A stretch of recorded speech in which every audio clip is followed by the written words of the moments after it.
అయితే అపోజిషన్ పార్టీలో ఉండి కూడా వాళ్ళు మరి గతంలో ఏం వాగ్దానాలు చేసిరనే వాళ్ళ లోతుకు నేను పోదలుచుకోలేదు. ఎలక్షన్లు 5 ఏళ్లకు ఒకసారి వస్తుంది, మరి ఎవరో కొట్లాడతారు, ఓడిపోతాం.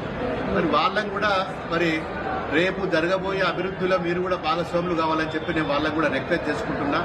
కాంగ్రెస్ కావచ్చు, బీజేపీ కావచ్చు, ఇతరత్ర పార్టీలు ఎవరున్నా కానీ మాకు ఎవరి మీద కక్ష సాధింపులు కానీ ఎవరి మీద ఎలాంటి ద్వేషాలు కానీ ఎక్కడ కూడా మేము ప్రవర్తించము. మాకు ఒకటి దుబ్బాకకు సహకరించాలి. ఏ పార్టీలో ఉన్నా ఎవరున్నా కానీ దుబ్బాక అభివృద్ధికి సహకరించాలి. మేము దుబ్బాక అభివృద్ధి కోసం ఎవరినైనా కలవడానికి సిద్ధంగా ఉంటాం. ఏ అధికారులం కానీ రాజకీయ ఎమ్మెల్యేలు, ముఖ్యమంత్రి కానీ మంత్రులు కానీ ఎవరైనా కానీ ఖచ్చితంగా పోయి మా దుబ్బాక గురించి ఏదైనా కానీ మరి కావాలని చెప్పి మరి దానికి ప్రతిపక్ష పార్టీలు కూడా సహకరించాలని చెప్పి నేను వాళ్ళకు కూడా రిక్వెస్ట్ చేసుకుంటున్నాం. మరి వాళ్ళకు కూడా సహకరిస్తే